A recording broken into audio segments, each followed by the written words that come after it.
Hi friends, అందరికీ 76th happy Republic Day. So మీ అందరికీ రిపబ్లిక్ డేకి ఇండిపెండెన్స్ డేకి డిఫరెన్స్ ఏముందో తెలుసా? సో చాలామందికి తెలుసని అనుకుంటున్నాను. కానీ కొంతమందికి తెలియకపోవచ్చు కదా, అందుకనే మళ్ళీ నేను ఈ వీడియో చేస్తున్నాను. సో రిపబ్లిక్ డేకి ఇండిపెండెన్స్ డేకి డిఫరెన్స్ ఏంటి అంటే, రిపబ్లిక్ డే అంటే గణతంత్ర దినోత్సవం ఈ రోజున మనకి భారత రాజ్యాంగం అమల్లోకి వచ్చిన రోజు, ఓకేనా. సో ఇండిపెండెన్స్ డే అంటే ఏంటి? 1947 ఆగస్టు 15న మనకి బ్రిటిష్ వాళ్ళ నుంచి ఫ్రీడమ్ వచ్చిందన్నమాట. అంటే విముక్తి వాళ్ళ బానిస సంఖ్యల నుంచి మనకు విముక్తి కలిగిన రోజునే మనం ఇండిపెండెన్స్ డే సెలబ్రేట్ చేసుకుంటాం.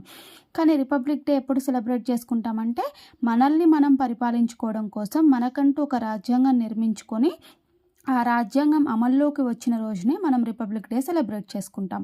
సో అసలు మెయిన్ డిఫరెన్స్ ఏంటి అని అంటే, మనకి ఇండిపెండెన్స్ డే రోజు మన జెండా ఎగరవేసేది ప్రైమ్ మినిస్టర్ అనమాట.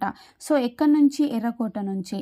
అదే రిపబ్లిక్ డే రోజు జెండా ఎగరవేసేది ఎవరు అని అంటే, మన రాష్ట్రపతి అంటే ప్రెసిడెంట్. ఎక్కడి నుంచి? కర్తవ్య పద్ నుంచి ఎగరవేయడం జరుగుతుంది, ఓకేనా. సో ఇక్కడ ఏంటి అని అంటే, ప్రైమ్ మినిస్టర్ అనే అతను మనకి head of the government.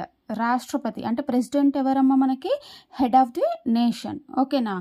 So ఇక్కడ ఏంటి అని అంటే, రాష్ట్రపతి ఎవరు అంటే ఫస్ట్ సిటిజన్ ఆఫ్ ఇండియా. అంటే మనం ఏమంటాం రాష్ట్రపతిని? భారతదేశ ప్రథమ పౌరుడు అంటాం కదా. సో కాబట్టి భారతదేశ ప్రథమ పౌరుడు అయినటువంటి రాష్ట్రపతి జెండాని ఎగరవేస్తారు. ఇక్కడ బేసిక్ డిఫరెన్స్ ఏంటి అంటే, ఇండిపెండెన్స్ డే రోజు జెండా అనేది కింది నుంచి పైకి లాగి పైన ఎగరవేయడం జరుగుతుంది, ఓకేనా. అంటే ఏంటి అంటే, మేము బ్రిటిష్ వాళ్ళ నుంచి, బ్రిటిష్ సంఖ్యల నుంచి మమ్మల్ని మేము విముక్తి కలిగించుకున్న రోజు, అంటే మాకు స్వాతంత్రం వచ్చిన రోజు అని తెలపడం, ఓకేనా. అదే రిపబ్లిక్ డే రోజు అయితే ఆల్రెడీ జెండా పైన కట్టేసి జస్ట్ జెండాని అన్ఫోల్డ్ చేయడం జరుగుతుంది. అది రిపబ్లిక్ డే. అంటే దాని అర్థం ఏంటి అంటే, ఈ రోజు నుంచి మేము మా దేశాన్ని మేమే పరిపాలించుకుంటాము. మా దేశానికంటూ ఒక రాజ్యాంగం ఉంది. ఆ రాజ్యాంగం ప్రకారం మా దేశాన్ని మేమే పరిపాలించుకుంటాము. మాకు హెడ్ ఆఫ్ గవర్నమెంట్ ఉంటుంది, ఓకేనా. ప్రజలు మా ఓట్లు వేసి ఎన్నుకున్న వ్యక్తుల ద్వారా మా దేశాన్ని మేము పరిపాలించుకుంటాము అని తెలియజేసే రోజు అన్నమాట. అలాగే ఇంకా రిపబ్లిక్ డే రోజు స్పెషాలిటీ ఏముంటుంది అంటే, మన ఇండియా యొక్క గొప్పతనం, మన దగ్గర ఉన్న త్రివిధ దళాలు అంటే తెలుసు కదా మనకి, నేవీ, ఆర్మీ ఫోర్సెస్ ఉంటాయి కదా. ఆ ఆర్మీ, నేవీ ఫోర్సెస్ని కూడా ప్రదర్శన చేయడం జరుగుతుంది.